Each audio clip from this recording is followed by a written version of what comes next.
Very good evening. Welcome to mega debate. నేను రాజేశ్వరి. ఎంతో చారిత్రక నేపథ్యం ఉన్న రాజ్యాంగ రచనలో ఇప్పటికీ కొన్ని సవరణలు సవాళ్లు తప్పటం లేదు. ఎమర్జెన్సీ సమయంలో భారత రాజ్యాంగంలో లౌకిక సామ్యవాద, సెక్యులర్ అండ్ సోషలిజం ఈ పదాలు కొనసాగించడం పైన సమీక్ష జరగాలి అన్న ఆర్ఎస్ఎస్ ప్రధాన కార్యదర్శి హొసబలే వ్యాఖ్యలపైన రాహుల్ గాంధీ స్పందించారు. అసలు భారత రాజ్యాంగం అంటేనే ఆర్ఎస్ఎస్ నేతలకు నచ్చదు, వారికి మనుస్మృతి కావాలి అంటూ కూడా రాహుల్ గాంధీ కమెంట్ చేశారు. సో లౌకిక సామ్యవాద అనే పదాలను రాజ్యాంగంలో చేర్చడం పైన అప్పట్లో రాజ్యాంగ నిర్మాత బిఆర్ అంబేద్కర్ కూడా తీవ్రంగా వ్యతిరేకించారు. అంతేకాదు కాంగ్రెస్ పార్టీ విధానంలో అసలు లౌకికం అంటే కేవలం ముస్లింల కోసం సంతుష్టీకరణ మాత్రమే అన్న చందంగా కూడా అప్పట్లో ఆ పార్టీ నిర్ణయాలు ఉండేవి అనే వాదన కూడా ఉంది. ఇదే ఆర్ఎస్ఎస్ ప్రధానంగా చేస్తున్న ఆరోపణ.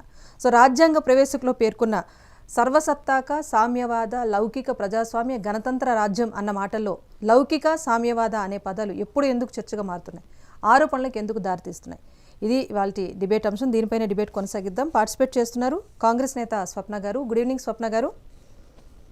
గుడ్ ఈవినింగ్ అండి. అలాగే బీజేపీ నేత అనలిస్ట్ కప్పర ప్రసాద్ గారు జాయిన్ అవుతున్నారు. ప్రసాద్ రావు గారు నమస్తే అండి. నమస్కారం సార్. మీరే చెప్పండి ముందుగా, ఎందుకంటే రాహుల్ గాంధీ వ్యాఖ్యలు అయితే చేశారు, కానీ ఎమర్జెన్సీ సమయంలో తొలగింపు పైన కామెంట్స్ అయితే ఆర్ఎస్ఎస్ నుంచే ప్రధానంగా వస్తున్నాయి. మనుస్మృతిని ఆర్ఎస్ఎస్ ఫాలో అవుతుందని చెప్పేసి రాహుల్ గాంధీ కొన్ని కామెంట్స్ అయితే చేశారు. సో రాజ్యాంగానికి ఏ పార్టీ కూడా మర్యాద ఇవ్వట్లేదు అన్న వాదన ఇటు ప్రజాక్షేత్రం నుంచి కూడా వినిపిస్తూ వస్తుంది. సో రాహుల్ గాంధీ కమెంట్స్ పైన మీరేం చెప్తారు? మీకు, కాంగ్రెస్ నాయకులు స్వప్న గారికి, మెగా 9 టీవీ ప్రేక్షకులందరికీ నమస్కారం. రాహుల్ గాంధీ గారికి మాట్లాడేటువంటి వాక్ స్వాతంత్రం ఉంది, ఆయన మాట్లాడొచ్చు, దాన్ని పెద్ద మేము తప్పుపట్టట్లేదు. రాహుల్ గాంధీ మాట్లాడిన దానిపైన పెద్దగా డిబేట్ పోవాల్సినటువంటి అవసరం లేదు. ఎందుకంటే ఆయన మాటలకు ఆయనే కాంట్రడిక్ట్ ఇచ్చుకుంటున్నారు. ఎప్పుడు కానీ పూర్తిగా లోతుగా ఆలోచన చేసి మాట్లాడేటువంటి మనస్తత్వం రాహుల్ గాంధీ గారికి లేదు. అప్పటికప్పుడు ఏది వస్తే అది మాట్లాడేటువంటి లక్షణం వారికి ఉన్నది, అది మనకు అందరికీ స్పష్టంగా అర్థమవుతాం. ఆయన అన్నది ఏంటంటే ఆర్ఎస్ఎస్ ముసుగు తొలగిపోయింది. అసలు ఆర్ఎస్ఎస్ ఎన్నడూ ముసుగేసుకొని లేదు. మరి తొలగిపోయింది ఆయనకి ఎందుకు అనిపించింది నాకు అర్థం కాదు. ఫ్రమ్ ది బిగినింగ్ ఎప్పుడైతే ఎమర్జెన్సీ కాలంలో సెక్యులరిజం, సోషలిజం అనేటువంటి పదాలని రాజ్యాంగంలో చేర్చిందో కాంగ్రెస్ పార్టీ అప్పటి నుంచి వ్యతిరేకిస్తూనే ఉంది. కొత్తగా వ్యతిరేకించినటువంటిది ఏం లేదు కదా అందులో. కాబట్టి అందులో ఏదో అంశాన్ని పట్టుకున్న నేను ఆర్ఎస్ఎస్ విమర్శించడానికి అన్నట్లు రాహుల్ గాంధీ గారు వ్యాఖ్యానిస్తా ఉన్నారు. ఇప్పుడు జరుగుతున్నటువంటి ఏదైతే ఎమర్జెన్సీ విధించి 50 సంవత్సరాలు పూర్తవుతున్న సందర్భంగా ఎమర్జెన్సీ కాలంలో జరిగినటువంటి అనేక అంశాల పైన అటు ఆర్ఎస్ఎస్ కానీ భారతీయ జనతా పార్టీ కానీ ప్రజల్లోకి తీసుకొని పోతా ఉన్నది. ఆ ప్రజల్లోకి తీసుకుపోయేటువంటి క్రమంలో హొసబలే గారు చెప్పింది ఏంటంటే, ఎమర్జెన్సీ కాలంలో అప్పుడు బలవంతంగా ఈ పదాలని కాంగ్రెస్ పార్టీ అప్పటి అధినాయకురాలు ఇందిరాగాంధీ రాజ్యాంగంలో చేర్చించి దీనిపైన చర్చ జరగాలి అన్నారు. ఆయన దాన్ని తీసేయాలి లేకపోతే అందులో రద్దు చేయాలి అని మాట్లాడలేదు, దానిపైన చర్చ జరగాలి. దాంట్లో ఏమాత్రం తప్పులేదు. దానికి రాహుల్ గాంధీ గారు ఆ చర్చను ప్రారంభించారు. మాకు చాలా సంతోషం, మేము ఆహ్వానిస్తా ఉన్నాం. దాన్ని ఏమని ప్రారంభించారు? ఆర్ఎస్ఎస్ ముసుగు తొలగింది అని ప్రారంభించారు ఆయన.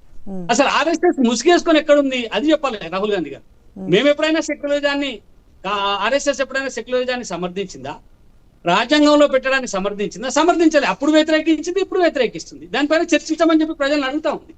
ఎమర్జెన్సీ కాలంలో అప్పుడు నియంతృత్వంగా ఇందిరాగాంధీ గారు చేసినటువంటి అనేక రకాలైనటువంటి కార్యక్రమాలలో ఈ రాజ్యాంగాన్ని మార్చడం ఒక కార్యక్రమం, రాజ్యాంగంలో చేర్చడం ఒక కార్యక్రమం. దాన్ని మేము ప్రజల్లోకి తీసుకుపోతా ఉన్నాం. దానిపైన డిబేట్ జరగాలి, చర్చ జరగాలి అంటా ఉన్నాం. దాన్ని ఎందుకు కాంగ్రెస్ పార్టీ భుజాలు తడుముకుంటుంది? కాంగ్రెస్ పార్టీ చర్చకు పెట్టనియండి. వాళ్ళు కూడా, కాంగ్రెస్ పార్టీ వాళ్ళు కూడా ఈ అంశంలో ఇందుకోసం మేము దాన్ని చేర్చినాం అక్కడ అని చెప్పి చెప్పనియండి. ఎమర్జెన్సీ టైంకు భారతీయ జనతా పార్టీ, జనసంఘం లేకపోతే ఆర్ఎస్ఎస్ అధికారంలో లేదు. భారత రాజ్యాంగాన్ని నిర్మించినటువంటి డాక్టర్ బిఆర్ అంబేద్కర్ గారు ఉన్నప్పుడు కాంగ్రెస్ పార్టీ అధికారంలో ఉన్నది. అప్పుడు వారు ఆ అంశాలని, సెక్యులరిజాన్ని, సోషలిజాన్ని రాజ్యాంగంలో చేర్చలేదు. వారు చేర్చాలని కూడా అనుకోలేదు. చేర్చాలనేటువంటి అంశాలను కూడా వారు వ్యతిరేకించారు వారు. మరి దాని తర్వాత మార్చి ఎప్పుడైతే ఎమర్జెన్సీ విధించిందో ఎమర్జెన్సీ కాలంలో అంశాలను చేర్చింది. దాన్ని ఎందుకు చేర్చినట్టు, అప్పుడు ఎందుకు చేర్చినట్టు? మరి అప్పుడు ఎవరు డాక్టర్ బాబాసాహెబ్ అంబేద్కర్ గారు రాసినటువంటి స్పష్టమైన రాజ్యాంగాన్ని వీళ్ళు ఎందుకు మార్చినట్టు, ఎందుకు వ్యతిరేకించినట్టు అది ప్రజలు చర్చించమని చెప్పి అడుగుతా ఉన్నాం. దాంట్లో తప్పేం లేదు. మరి రాహుల్ గాంధీ గారు ఆ అంశాన్ని ఎందుకు తీసుకున్నారో, ఆర్ఎస్ఎస్ ముసుగు తొలగిపోయిందని చెప్పి ఆయన ఎందుకు మాట్లాడినారో మాకు ఇప్పటికీ అర్థం కానటువంటి అంశం అండి. రైట్. స్వప్న గారు మీరు చెప్పండి. ఇప్పుడు సరైనట్టుగానే భారత రాజ్యాంగంలో లౌకిక సామ్యవాది అయిన పదాలకు సంబంధించి సమీక్ష జరపాలి అన్నది హొసబలి గారు చేసిన వ్యాఖ్యలైనప్పటికీ ఎందుకు ఆర్ఎస్ఎస్కి అసలు ఈ సిద్ధాంతమే నచ్చదు, భారత రాజ్యాంగమే నచ్చదు, కేవలం మనుస్మృతి మాత్రమే, అంటే బ్రాహ్మణుల కోసం కేటాయించిన మనుస్మృతి అన్నదాన్ని మాత్రమే ఆర్ఎస్ఎస్ పాటిస్తుంది అనే ఒక పెద్ద విమర్శ ఎందుకు చేయాల్సి వచ్చింది?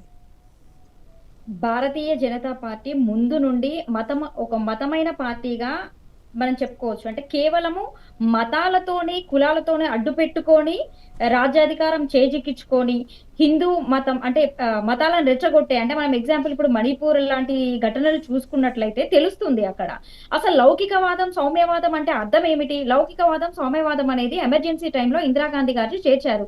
లౌకికవాదంకి అసలు ప్రభుత్వానికి ఏమైనా సంబంధం ఉందా? లౌకికవాదం అనంటే ఆర్టికల్ 25 ప్రకారము మత స్వేచ్ఛ కలిగి ఉండడము, దాంట్లో సబ్ ఆర్టికల్స్ కూడా ఉంటాయి. ఏంటి 18 సంవత్సరాలు నిండిన ప్రతి ఒక్క వ్యక్తి, అంటే లౌకికవాద మతం అనేది ఒక వ్యక్తి యొక్క స్వేచ్ఛా భావాన్ని కలిగి ఉండడము. ఆ 18 సంవత్సరాలు నిండిన ఒక వ్యక్తి తన మతాన్ని స్వేచ్ఛగా ప్రచారం చేసుకోవడం కావచ్చు, లేకపోతే ఒక మతం నుండి ఒక మతంకి మారడం కావచ్చు. దానికి సంబంధించిన 25 ఆర్టికల్స్, దాంట్లో కొన్ని సబ్ ఆర్టికల్స్ ఉంటాయి. అవి అనేది అది అంటే వ్యక్తిగత విషయము. దాని లౌకికవాదం అంటే మతపరమైన స్వేచ్ఛను ఎక్కడ ఎవరు కోల్పోకుండా తన మతపరమైన హక్కులను కానీ లేకపోతే వాళ్ళ స్వేచ్ఛాయుతానికి ఎక్కడ భంగం కలగద్దు అనే ఉద్దేశంతో ఇందిరాగాంధీ గారు దాని లౌకికవాదం అనే పేరుతో చేర్చారు తప్పించి ప్రభుత్వాలకు ఎక్కడా కూడా మతపరమైనటువంటి ఒక మతాన్ని ద్వేషించడం, ఒక మతాన్ని పెంపొందించడం, ఇంకో మతాన్ని కించపరచడం, లేకపోతే దాన్ని తక్కువ చూడడం అనేది ఎక్కడా కూడా లౌకికవాదానికి నిర్వచనం కాదది. అది ఫస్ట్ బీజేపీ పార్టీ తెలుసుకోవాల్సిన విషయం అది. ఇక సౌమ్యవాదం అంటారా? సౌమ్యవాదం అంటే ఆర్థిక వనరులు సామాజిక ఒక సిద్ధాంతం. అది అనంటే వ్యవసాయ కర్మాగారాలు కావచ్చు, లేకపోతే వ్యవసాయ భూములు కావచ్చు, సామూహిక సంపదగా లేదా ప్రభుత్వం ఆధీనంలో ఉండాలి అనే ఒకటి అటువంటి. ఇప్పుడు ఏంటి వీళ్ళు ఈ మన దేశ సంపదను అదాని అంబానీకి దోచిపెట్టడానిక ఇప్పుడు వీళ్ళు సౌమ్యవాద తీసేయాలి, దీంట్లో చేర్చొద్దు, దీన్ని తొలగించాలి అనే చేసే ఆర్ఎస్ఎస్ సిద్ధాంతం. అంటే వీళ్ళ వ్యక్తిగతంగా వీళ్ళు చేసుకునే ఒక దానికోసమే తప్ప లౌకికవాదం సౌమ్యవాదం వీరు అబద్ధాన్ని ప్రచారం చేసినట్టుగా లౌకికవాదానికి సౌమ్యవాదానికి ఎలాంటి అర్థము నిర్వచనము వాళ్ళకు తెలియదు అనేది దీని ద్వారా తెలుస్తుంది. సెక్యులరిజం సంబంధించి ఎంత క్లారిటీగా చెప్పారు. రాజ్యాంగంలో కూడా 1976 42nd సవరణ ద్వారా కూడా చాలా క్లియర్గా చెప్పింది లౌకిక రాజ్యం అంటే మత స్వేచ్ఛ ఉండాలి, అధికార పార్టీ కానీ లేదా అధికారానికి మతం లేదు అని అంత క్లారిటీగా చెప్పినప్పుడు ఎందుకు కాంగ్రెస్ పార్టీకి ఒక ముద్ర ఉంది? సెక్యులరిజం అనేసరికి కేవలం ఒక ముస్లిం సంతుష్టీకరణే కాంగ్రెస్ పార్టీ లక్ష్యంగా లౌకిక అనే పదం వెళ్తోందని చెప్పేసి ఆర్ఎస్ఎస్ కూడా ఆరోపిస్తోంది కదా. ఎందుకు ఆ ముద్ర కాంగ్రెస్ పార్టీ ఎందుకు? సెక్యులరిటీ అనేది మైనారిటీ అని అంటే కేవలం ముస్లింలే కాదు, దీంట్లో జైనులు, బౌద్ధులు, క్రైస్తవులు, పార్షియన్లు, ముస్లిమ్స్ అందరూ కలగలిస్తేనే దాన్ని మైనారిటీ అంటారు. వీళ్ళు కేవలము ముస్లిం అనే ఒక మతాన్ని రెచ్చగొడుతూ హిందువులకు ముస్లింస్లకు ఒక యుద్ధం అంటే ఏదో వాళ్ళ మధ్యలో యుద్ధాలు జరగడానికి లేకపోతే గొడవలు జరగడానికి వీళ్ళు మతపరమైన అంటే మత సిద్ధాంతమైన మతపరమైన రెచ్చగొట్టి వ్యక్తుల మధ్య వీళ్ళు కేవలం హిందూయిజం తోని అంటే వీళ్ళకి ఏం చెప్పుకోవడానికి చేయడానికి ఏం లేవు కాబట్టి ఒక హిందుత్వం కేవలం హిందుత్వం అడ్డు పెట్టుకొని ఎంతసేపు మత ఘర్షణలు, కుల ఘర్షణలు, గిరిజనుల మీద అత్యాచారాలు లేకపోతే వాళ్ళని హింసించడము ఇదే వీళ్ళ పని తప్ప వీళ్ళు ఎప్పుడూ కూడా అంటే ఏకత్వంలో భిన్నత్వంగా అన్ని మతాలను సమానంగా చూసేది కేవలం అధికారం చేజించుకోవడానికే ఇప్పుడు వీళ్ళంతా ఈ లౌకికవాదము ఈ సౌమ్యవాదము అనే దాని సిద్ధాంతం పైన వీళ్ళు ఒక రాద్ధాంతం చేస్తున్నారు తప్ప దీంట్లో ఏ మాత్రము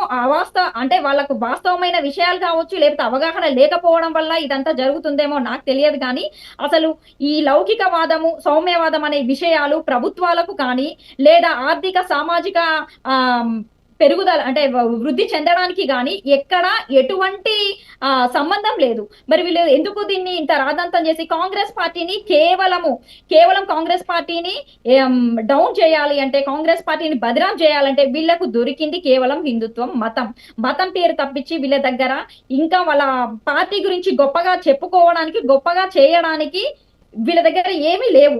అందుకే ఎల్లవేళలా మా ఇందిరాగాంధీ గారి తెచ్చిన ఎమర్జెన్సీ మీద కావచ్చు, రాహుల్ గాంధీ గారి మీద కావచ్చు, సోనియా గాంధీ ఇలాంటి బురజల్లే కార్యక్రమాలు ఎప్పటికప్పుడు ఏదో ఒక అంశం తీసుకురావడము దాన్ని టైంపాస్ గా చేయడం తప్ప వీళ్ళకు జరిగేది ఒరిగేది ఏమీ లేదు. ఎస్ కపర్ ప్రసాద్ గారు మీరు చెప్పండి. ఇప్పుడు కాంగ్రెస్ పార్టీ అన్నట్టు లౌకికం అంటే కాంగ్రెస్కి ముస్లిమే గుర్తుకొస్తుంది. ఆర్ఎస్ఎస్ విషయానికి వస్తే హిందుత్వ పార్టీ అనే ముద్ర కూడా ఉంది. నిజంగా భారతదేశంలో విభిన్న మతాలు ఉన్నాయి, విభిన్న సంస్కృతులు ఉన్నాయి. అన్ని మతాలకు సమానమైన ఒక హక్కు ఉండాలనే ఉద్దేశమే లౌకిక తత్వం. అయితే ఇప్పుడు దానిపైన సమీక్ష కోసం ఎందుకు డిమాండ్ చేయాల్సి వస్తుంది? అట్ ద సేమ్ టైం సామ్యవాదం అన్నారు. సామ్యవాదం అనేది కూడా జాతీయ సంపదను అందరికీ సమానంగా పంచిపెట్టాలన్న దాంట్లో భాగంగా వచ్చింది. అయితే ఇప్పుడు మీ ప్రభుత్వం పైన వస్తున్న విమర్శలకు ఏం సమాధానం చెప్తారు?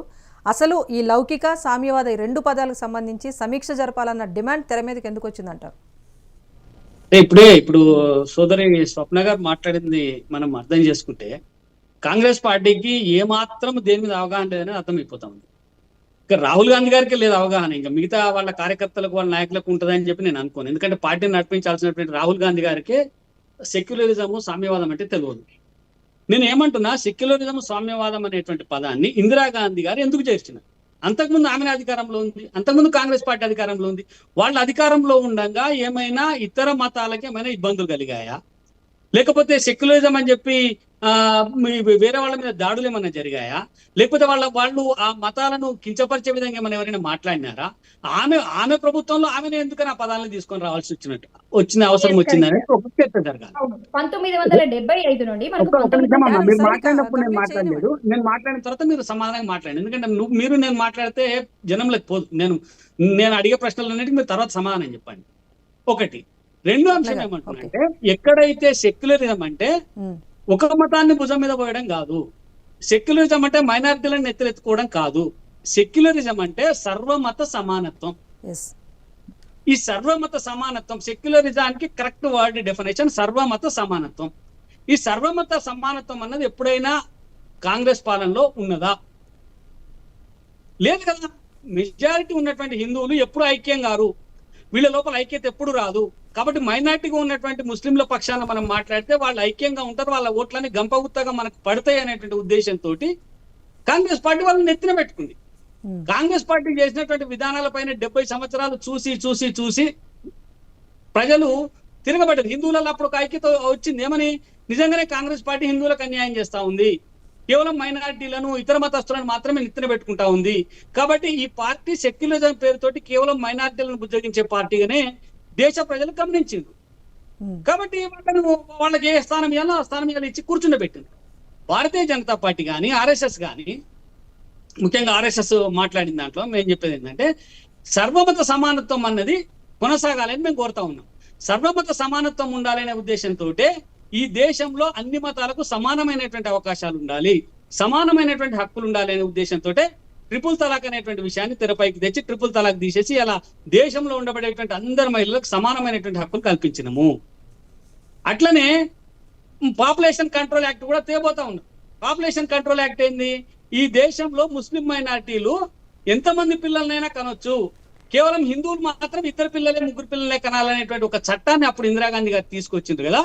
దాన్ని కూడా అబాలిష్ చేసి మతపరమైనటువంటి స్వేచ్ఛ అందరికి ఉండాలి, సర్వమత సమానత్వం కాబట్టి అన్ని మతాల వారు కూడా కుటుంబ నియంత్రణ పాటించాలి అనేటువంటి ఒక విధానాన్ని కేంద్ర ప్రభుత్వం తీసుకురాబోతా ఉన్నది.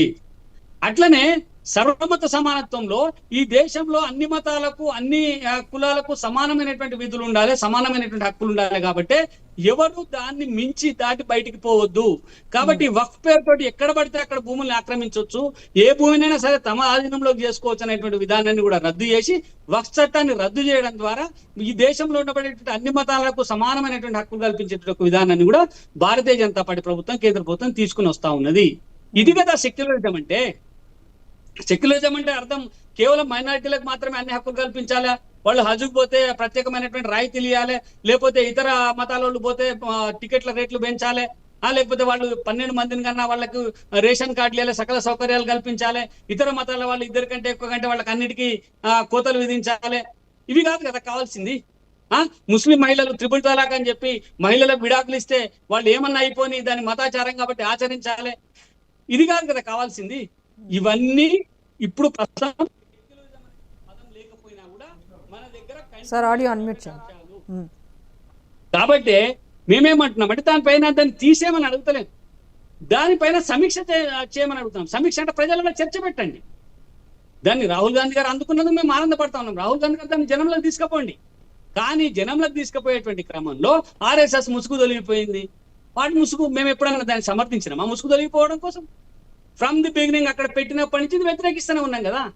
ఇలా ఇప్పుడే కొత్తగా మాట్లాడినట్టు హొసబలే గారు ఇప్పుడే ఆర్ఎస్ఎస్ దాన్ని కొత్త అంశాన్ని తెరపైకి తీసుకొచ్చినట్టుగా రాహుల్ గాంధీ గారు మాట్లాడుతూ ఉన్నారు. అది కరెక్ట్ కాదు. ఆర్ఎస్ఎస్ విధానం ఫ్రమ్ ది బిగినింగ్ ఈ పదాలని రాజ్యాంగంలో చేర్చడాన్ని వ్యతిరేకిస్తూనే ఉన్నాము. దానిపైన చర్చ పెట్టమంటున్నాము, సమీక్ష జరపమంటున్నాము. దేశ ప్రజలు నిర్ణయిస్తారు కదా. ఇదే అంశంతో ఎన్నికలకు పొమ్మనండి రాహుల్ గాంధీ గారిని. మేము సెక్యులరిజానికి సోషలిజానికి కట్టుబడి ఉన్నాము, మేము ఈ సెక్యులరిజం ఇట్లే మతపరమైనటువంటి అంశాలలో మేము కేవలం మైనారిటీలను భుజానికి ఎత్తుకునే తిరుగుతాము, మాకు మతపరమైనటువంటి సమానత్వాన్ని మేము కోరుకోమని చెప్పమనండి. ఎవరుతున్నారు?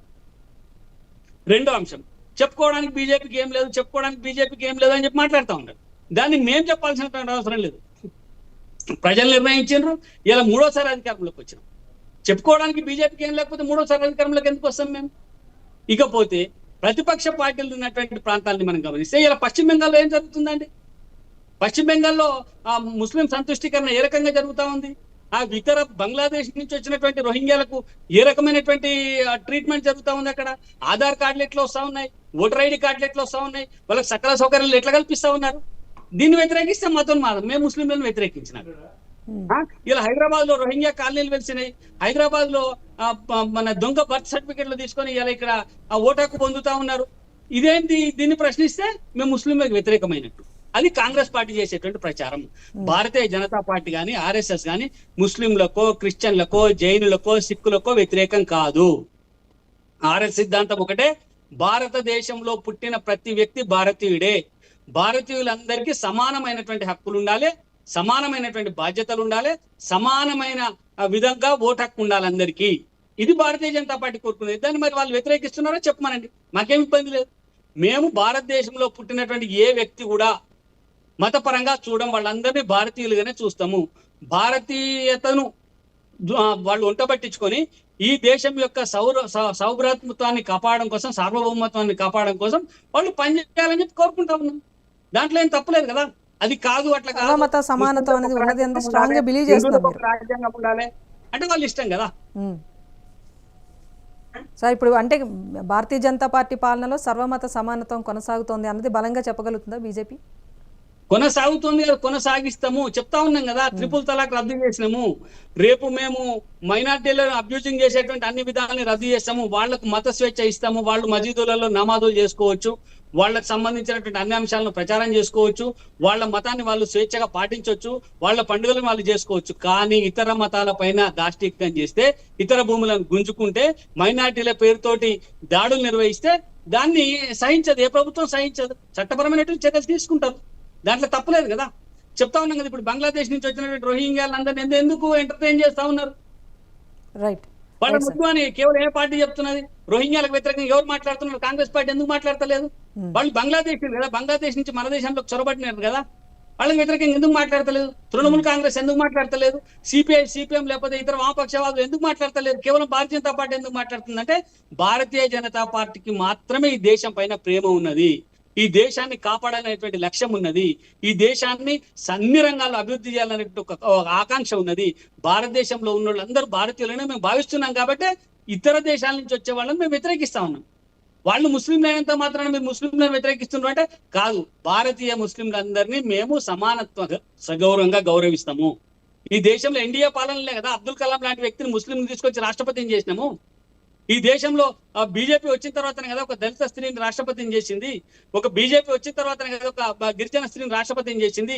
మైనారిటీని, దళితుల్ని, మన గిరిజనులను రాష్ట్రపతిని చేసి ఈ దేశానికి అత్యున్నత స్థానంలో కూర్చోబెట్టింది భారతీయ జనతా పార్టీ వచ్చినాకనే కదా. కాబట్టి మతపరమైనటువంటి అంశాల్లో భారతీయ జనతా పార్టీకి ఎవరిపైన ద్వేషం కానీ కోపం కానీ లేదు. భారతీయులందరినీ సమానంగా చూసేటువంటి పార్టీ భారతీయ జనతా పార్టీ. ఆ రకంగానే కేంద్ర ప్రభుత్వం కూడా అదే విధానాన్ని కొనసాగిస్తా ఉంది. కాబట్టి కొందరు మైనార్టీల సంతృష్టీకరణ కోసం, వాళ్ళ ఓట్ల కోసం వాళ్ళను వెనకేసుకురావడం, వాళ్ళు ఏం చేసినా కరెక్టే అనడం, వాళ్ళు చేసేటువంటి సరైనటువంటి విధానాలన్నీ వ్యతిరేకిస్తున్నాం. అది సూడో సెక్యులరిస్టులు అవుతారు వాళ్ళు. నిజమైన సెక్యులరిస్ట్ కాదు. నిజమైన సెక్యులరిస్టులు అయితే సర్వమత సమానత్వం, సూడో సెక్యులరిస్టులు అయితే కేవలం మైనార్టీల ఆకాంక్షల్ని, వాళ్ళ అభివృద్ధిని కోరుకునేటోళ్ళు అవుతారు తప్ప మరొకటి కాదు. ఇదే అంశం, ఇదే చర్చ జరగాలని చెప్పి కోరుకుంటాం. రైట్, స్వప్న గారు. ఇప్పుడు సార్ అన్నట్టుగా ముందు నుండి ఎందుకు రాలేదు ఎమర్జెన్సీలో అంటే మనకు 3 సార్లు ఎమర్జెన్సీ విధించింది. 1962, 1971, 1975లో అంతర్గత కల్లోలం జరగడం వల్లనే ఎమర్జెన్సీలో లౌకిక సౌమ్యవాద అనేది చేర్చడం జరిగింది. అది అంతర్గత కల్లోలకు అంటే మతపరమైన స్వేచ్ఛ కలిగి ఉండాలి అనే ఉద్దేశంతోనే అప్పుడు ఆ ఎమర్జెన్సీలో ఇది చేర్చడం జరిగింది. ముందు నుండి ఎందుకు లేదు అంటే ఎమర్జెన్సీ అప్పుడు ఎమర్జెన్సీ 21 మంత్స్ ఉండడం వల్లనే అది చేర్చిండ్రు. ముందు నుండే చేర్చిండ్రు, దాన్ని మధ్యలో ఏం చేర్చలేదు. ఇప్పుడు వాళ్ళు అన్నట్టుగా అలాగే భారతీయ జనతా పార్టీ చేసింది ఒక మహిళను చేసిండ్రు, ఒక మహిళను అది చేసిండ్రు అంటే ఒక మహిళను ఎన్నిసార్లు అంటే వాళ్ళు కేవలం ఏదైనా చెప్పుకోవడానికి మాత్రమే చేస్తారు, కానీ దాన్ని అమలులోకి ఎక్కడికి తీసుకురారు. అంటే ఒక మహిళను మీరు రాష్ట్రపతి చేసినంత మాత్రాన తనకి మీరు గౌరవం ఇచ్చింది ఎక్కడుంది? అగౌరవపరిచిన సందర్భాలు లేవా? తనని ఒక దళిత మహిళని అవమానపరిచిన సందర్భాలు లేవా? కేవలము ప్రజలను ఏదో చెప్పడానికి, చేపించుకోవడానికి, చూపించుకోవడానికి. ఇంకొకటి మతపరమైనది అంటే లౌకికవాద విభిన్న మతాలు, విభిన్న కులాలు, విభిన్న సంస్కృతులు ఉంటాయి. వాటన్నింటికి అంటే భద్రత కల్పించడానికే, ఒక స్వేచ్ఛతను కల్పించడానికే లౌకికవాదం అనేది తీసుకొచ్చిండ్రు. కాబట్టి దాన్ని మీరు మేమే భారతీయులము, మేము భారతదేశంలో మేము అందరినీ సమానంగా చూస్తాము, అందరినీ అడ్జేస్తాము, అందరినీ చూస్తాము అంటే విభిన్న సంస్కృతులు, విభిన్న సాంప్రదాయాలు, విభిన్న ఉన్నప్పుడు అది ఏ విధంగా సాధ్యమవుతుంది అంటే కొన్ని సంక్లిష్ట పరిస్థితి ఎదుర్కొంటామేమో, కానీ వాటిని సవరించాల్సిన అవసరం ఉంటది. వాటిని అంతేగాని ఎప్పుడు చూడు ఒకే హిందుత్వం అని పోయే ప్రభుత్వము కాంగ్రెస్ పార్టీ ఎట్టి పరిస్థితుల్లో కాదు. ముందు నుండి చెప్తున్నారు, అన్ని మతాలను ఓన్లీ కేవలం చేస్తే ముస్లింలను అడ్డు పెట్టుకొని ఎంతసేపు కాంగ్రెస్ పార్టీని ఒక మతపైన పార్టీగా ముస్లింకి సపోర్ట్ చేస్తారు, మైనారిటీ ఓట్లను గంపగుత్తగా మాట్లాడుకుంటారు అనే ఒక రకమైనటువంటి బురద చల్లే ప్రయత్నం తప్ప వీళ్ళు సామరస్యంగా వీళ్ళు అన్ని మతాలను, అన్ని సంస్కృతులను వీళ్ళు ఇమిడ్చుకోలేని సాంప్రదాయం భారతీయ జనతా పార్టీది. మేము భారతీయులందరినీ సమానంగా చూస్తాము, భారతీయులందరినీ మేము అడ్జేస్తాము అనడము అది చాలా హాస్యాపదం. వీళ్ళు ఈ రోజు సౌమ్యవాదం అనే పదానికి ఈ రోజు మనం చూస్తున్నాము అంటే రాజకీయ పెట్టుబడులు కావచ్చు, లేకపోతే ఇప్పుడు మన ఆర్థిక వనరులు కావచ్చు, ఇప్పుడు కర్మాగారాల్లో ఉన్నటువంటి అభివృద్ధి అంటే జాతీయ వనరులను ప్లస్ సమాజంలో ఉన్నటువంటి వనరులను ఈ కర్మాగారాలు ఇవన్నీ వేటికి అంటే ఒక వ్యక్తిగతంగా కొంతమందికి మాత్రమే వీళ్ళు కట్టబెడుతున్నారు. అది మనం ప్రత్యక్షంగా చూస్తున్నాం కూడా. మళ్ళీ దీన్ని చూసుకుంటూ కూడా వాళ్ళు పదే వాళ్ళు సమర్థించుకోవడము, కాంగ్రెస్ పార్టీని విమర్శించడము, ఏమైనా రాహుల్ గాంధీ గారిని విమర్శించడం తప్ప వీళ్ళకి ఏది లేదు. మానసికంగా ఎప్పటియో కేసులు తీసుకొచ్చి మీదేయడము, ఏమనంటే సిబిఐ ఇలాంటి వీళ్ళు అడ్డు పెట్టుకొని చేయడం తప్ప వీళ్ళు భారతీయులంతా సమానము, భారతీయ ఏకత్వంలో భిన్నత్వంలో ఏకత్వం అనే నినాదం వీళ్ళు ఎప్పటికీ రాదు, వీళ్ళు ఎప్పుడూ అలవర్చుకోలేరు అది. ఎస్ ప్రసాద్ గారు మీరు చెప్పండి. అంటే రెండు ఇటు కాంగ్రెస్ కానివ్వండి, బీజేపీ కానివ్వండి, రెండు నేషనల్ పార్టీసే, రెండు సెక్యులర్ సిద్ధాంతం ఉన్న పార్టీసే. కాకపోతే మీరు బీజేపీ వరకు వచ్చేసరికి కమిటెడ్ ఉంటుంది, కాంగ్రెస్ నాన్ కమిటెడ్ పార్టీగా అయితే ఒక ముద్ర ఉంది. ఎందుకు సెక్యులర్ పార్టీస్ మధ్యలోనే ఈ పర్టికులర్గా ఈ రెండు పదాలకు సంబంధించి వైరుధ్యం అనేది ఎందుకు వస్తుందంటారు? సెక్యులరిజాన్ని పూర్తిగా వ్యతిరేకిస్తామమ్మా, సూడో సెక్యులరిస్టులను వ్యతిరేకిస్తాం. మేము భారతీయతను కోరుకుంటాం, భారతీయ సమాజం అంతా ఒకటే అంటాం. ఇందులో ఒక మతం వేరు, ఒక మతం తక్కువ, ఒక మతం ఎక్కువ అని చెప్పి భారతీయ జనతా పార్టీ ఎప్పుడు చెప్పదు. ఒకే దేశం ఒకే ప్రజ మన నినాదం. ఈ భారతదేశంలో ఉండబట్టే ప్రజలందరూ ఒక్కటే అని మేము అంటా ఉన్నాం. మరి కాంగ్రెస్ పార్టీ ఏమంటుంది, లేలే భారతదేశంలో ఉండే ప్రజలు ఒకటి కాదు, ఇందులో హిందువులు వేరే, క్రిస్టియన్లు వేరే, ముస్లింలు వేరే, జైనులు వేరే, సిక్కులు వేరే, వీళ్ళందరికీ సపరేట్ గా కొన్ని అధికారాలు ఇవ్వాలని చెప్పి కాంగ్రెస్ పార్టీ అంటా ఉంది. దాన్ని వ్యతిరేకిస్తా ఉన్నాం, మళ్ళీ ఏం తప్పు ఉంది? తర్వాత సోషలిజము, సంపద పంచడము, టాటా బిల్రాలనో లేకపోతే ఆదానీల్ని పెంపొందించడం అని చెప్పి మాట్లాడుతా ఉంది కాంగ్రెస్ పార్టీ. ఆదాని భారతీయ జనతా పార్టీ పుట్టినాక కోటీశ్వరుడు అయిందా? కాంగ్రెస్ పార్టీలో ఆదాని లేడా? కాంగ్రెస్ పార్టీ ప్రభుత్వంలో కదా ఆదానిని తీసుకొచ్చి పరిశ్రమలను పెట్టే విధంగా ప్రోత్సహించింది. ప్రైవేటీకరణను ఎవరు తీసుకొచ్చినమ్మా? భారతీయ జనతా పార్టీ నరేంద్ర మోదీ గారు అధికారంలోకి వచ్చినాక కదా ఇచ్చిండ్రా. కాంగ్రెస్ పార్టీ పాలనలో పివి నరసింహారావు గారు కదా ఈ దేశాన్ని ఆర్థికంగా పరిపుష్టి చేయాలనేటువంటి ఉద్దేశంతో సంస్కరణలు తీసుకొని వచ్చింది. మరి వాళ్ళ పార్టీ చేసినటువంటి విధానాలని, వాళ్ళ పార్టీ చేసినటువంటి కార్యక్రమాలని వాళ్ళే వ్యతిరేకించుకుంటే ఎట్లా? ఇలా పివి నరసింహారావు గారి కార్యక్రమాలు సరళీకరణ తీసుకొని వచ్చిండ్రు, వారు ఆర్థిక సంస్కరణలు చేసిర్రు, ఈ దేశంలో పటిష్టమైనటువంటి ఆర్థిక వ్యవస్థను రూపొందించడం కోసం పునాది వేసిండ్రు. మేము చెప్తా ఉన్నాం కదా, పివి నరసింహారావు గారు చేసిండ్రు, మంచి చేసిండ్రు అని చెప్పి. అంతకుముందు మన్మోహన్ సింగ్ గారు దీనికి ఒక రూపకల్పన చేసిండ్రు. ఆ రూపకల్పన ఎట్లుండాలి, భారతదేశం ఎట్లుండాలి, ఆర్థికంగా ఎట్లెదగాల, పరిశ్రమలు ఎట్లా తీసుకురావాలా, పరిశ్రమలు తీసుకురావాలంటే పారిశ్రామికవేత్తలను ఏ రకంగా ప్రోత్సహించాలని చెప్పి రూపొందించినటువంటి ప్రణాళికలతోనే కదా ఇలా భారతీయ జనతా పార్టీ కూడా అదే ప్రయత్నం చేస్తా ఉన్నది. మరి వాళ్ళు చేసిన వాటినే వాళ్ళే వ్యతిరేకించి, వాళ్ళు చేసినప్పుడు ఏమో మంచిగా అవుతుంది, వేరే వాడు చేస్తే వ్యతిరేకిస్తారు. అదాని అంబానీ నరేంద్ర మోదీ గారు వచ్చిన తర్వాతనే 1000 కోట్లు సంపాదించింది. అంతకుముందు వాళ్ళకు ఫ్యాక్టరీలో వాళ్ళు రోడ్ల మీద ఢిల్లీలో రాహుల్ గాంధీ ఇంటి ముందో సోనియా గాంధీ ఇంటి ముందో ఏమైనా అడక్క తింటుంటారే వాళ్ళు? కాదు కదా. ఆర్థిక సంస్కరణలు అనేటి ప్రభుత్వాలు కొనసాగిస్తాయి. మొదలుపెట్టింది మన్మోహన్ సింగ్ గారు, దాన్ని కొనసాగింపుగా తీసుకొచ్చింది పివి నరసింహారావు గారు, దాన్ని కొనసాగిస్తున్నది ఇప్పుడు నరేంద్ర మోదీ గారు. మేము ఎక్కడ ఈ సంస్కరణల మీద పివి నరసింహారావు గారు చెడు చేసిండ్రు, ఆయన తప్పు చేసిండ్రు అని చెప్పి ఎప్పుడు అనలేదే. నేనేమంటున్నానంటే ఒక్క కార్యక్రమం ఏదైనా తీసుకుపోతున్నప్పుడు, దేశాన్ని ఆర్థికంగా బలోపేతం చేస్తున్నప్పుడు, దాన్ని ముందరకు తీసుకుపోతున్నప్పుడు సమర్థించాలి. కానీ ఏదో ఒక విధంగా దాన్ని అడ్డు పెడతాము, దానికి ఏదో ఒక రకంగా మేము పాట పాడతాము, ఇట్లా ఏది మన స్లోగన్ బాగుంది కాబట్టి ఆదాని అంబానీ అంటాము. ఇవన్నీ ప్రజలు గమనిస్తూనే ఉన్నారు. ఆదాని అంబానీలు ఇలా భారతదేశంలో భారతీయ జనతా పార్టీ వచ్చినాక రాలేదు. అంతకుముందు రాజీవ్ గాంధీ గారు వారిని ఇంట్రడ్యూస్ చేసిండ్రు. రాజీవ్ గాంధీ హయాంలోనే వారికి పరిశ్రమలు అప్పచెప్పడం జరిగింది. దాని తర్వాత మన్మోహన్ సింగ్ గారు ఆర్థిక సంస్కరణలు తీసుకొని వచ్చి ప్రైవేటీకరణను ప్రోత్సహించారు. దాన్ని కొనసాగింపుగా పివి నరసింహారావు గారు మరింత ముందుకు పోయి ఈ దేశంలో ప్రైవేటీకరణ బలోపేతం కావాలి, దేశం ఆర్థికంగా అభివృద్ధి పడుతుందని చెప్పి పునాదులు వేసిండ్రు. దాన్ని వాళ్ళు తప్పు పట్టరు. ఇవాళ వీళ్ళకి గుర్తొస్తారు, రాహుల్ గాంధీ గారికి ఆదాని అంబానీకి ఇలా గుర్తొస్తారు. నేనేమంటున్నాను, రాహుల్ గాంధీ గారు జనంలోకి పోవాల్సినటువంటి అవసరం ఉన్నది. జనం యొక్క సమస్యలను ఆయన తెలుసుకోవాలి. ఫస్ట్ భారతీయ జనతా పార్టీని విమర్శించే ముందు భారతీయ జనతా పార్టీని సిద్ధాంతపరంగా విమర్శించడం నేర్చుకోమంటున్నారు రాహుల్ గాంధీ గారిని. సిద్ధాంతపరంగా విమర్శించడం రాహుల్ గాంధీ గారికి రాదు. రాహుల్ గాంధీ గారు ఏదో ఊరికే అదే చెప్తున్నాం కదా, ఆర్ఎస్ఎస్ అనేది, ఆర్ఎస్ఎస్ ఐడియాలజీ ఏంది ఆయనకు తెలుసు. ఆర్ఎస్ఎస్ ఐడియాలజీ ఏందో తెలుసుంటే ఇవాళ ముసుగు తొలగిపోయింది అని ఎట్లా అంటాడు? ఆర్ఎస్ఎస్ ఫ్రమ్ ది బిగినింగ్ అని ముసుగేసుకుని ఉందా? ఏమన్నా మేము సెక్యులరిజం, సోషలిజం ఇవి ఉండాలని చెప్పి నన్ను ఆర్ఎస్ఎస్ మాట్లాడిందా? ఫ్రమ్ ది బిగినింగ్ ఎప్పుడైతే ఎమర్జెన్సీ కాలంలో ఇందిరాగాంధీ నియంతృత్వంగా ఈ అంశాలను రాజ్యాంగంలో చేర్చిందో ఆ రోజు నుంచి దాని మీద సమీక్ష జరపమంటున్నాం. ఇవాళ కొత్తగా దీని మీద ఆర్ఎస్ఎస్ ముసుగు తొలగిపోయింది అంటే ఇందులో ఏ పార్టీ ఐడియాలజీ ఏంది, అసలు కాంగ్రెస్ ఐడియాలజీ ఏందో కూడా రాహుల్ గాంధీ గారికి తెలియదు. ఇవ్వాలి నిజమైనటువంటి ఐడియాలజీ ఏమైనా చెప్పగలుగుతారు రాహుల్ గాంధీ గారు? లేదు, చెప్పలేడు ఆయన. ఎందుకంటే ఎంతసేపు తాత్కాలికమైనటువంటి అంశాల మీద మాట్లాడాలి, దాటేయాలి అంతే. దాని మీద మళ్ళీ రివ్యూ పెట్టుకొని దాని మీద సరైనటువంటి సమీక్షలు జరుపుకొని దాని మీద ప్రజలకు పోయేటువంటి అవకాశం లేదు. రాజ్యాంగాన్ని ఖూనీ చేసి, హత్య చేసి, మొత్తం ఎన్ని రకాలుగా రాజ్యాంగాన్ని దుర్వినియోగం చేయాలని అన్ని రకాలుగా దుర్వినియోగం చేసి రాజ్యాంగాన్ని దుర్వినియోగం చేసినటువంటి పార్టీ కాంగ్రెస్ పార్టీ. ఇలా ఆ రాజ్యాంగాన్ని చేతిలో పట్టుకొని మేము రాజ్యాంగాన్ని పరిరక్షిస్తామని చెప్పి తిరుగుతూ ఉంటే ఈ ప్రజలకైతే అర్థమవుతుంది కదా. మరి ఇప్పుడు 50 సంవత్సరాల కింద జరిగినటువంటి అనేక అంశాలను ఇప్పుడు వస్తున్నటువంటి యువతకు తెలియజెప్పాలి కదా. తెలియజెప్పాల్సినటువంటి బాధ్యత భారతీయ జనతా పార్టీ పైన, అప్పుడు ఎమర్జెన్సీలో ఇబ్బందులు ఎదుర్కొన్నటువంటి పక్షాల పైన అయితే ఉంటుంది కదా. అదే అంశాలను చెప్తా ఉన్నాం. రాజ్యాంగాన్ని హత్య చేసి పార్లమెంట్లో దాన్ని ఓడిపోతే సుప్రీంకోర్టు తీర్పిస్తే ఆ తీర్పును కాలదని అధికారాన్ని చేజిక్కించుకోవడం కోసం ఇందిరాగాంధీ చేసినటువంటి పోకడను ప్రజలకు తెలియజెప్తా ఉన్నాం. అప్పుడు ఇట్లా జరిగిందని చెప్తా ఉన్నాం. అది కాదు, అట్లా జరగలేదని చెప్పమనండి. ఇందాక స్వప్న గారు మాట్లాడుకుంటూ ఉన్నారు, అప్పుడు అంతర్గత అల్లకల్లోలు జరిగినాయి. ఏం అల్లకల్లోలు జరిగినాయి? మత ఘర్షణలు జరిగినాయా? మత ఘర్షణలు జరిగితే మరి అప్పుడు ఇందిరాగాంధీ గారు కదా అధికారంలో ఉన్నది. అంటే ఇలాంటి అల్లకల్లోలు జరగలేదు.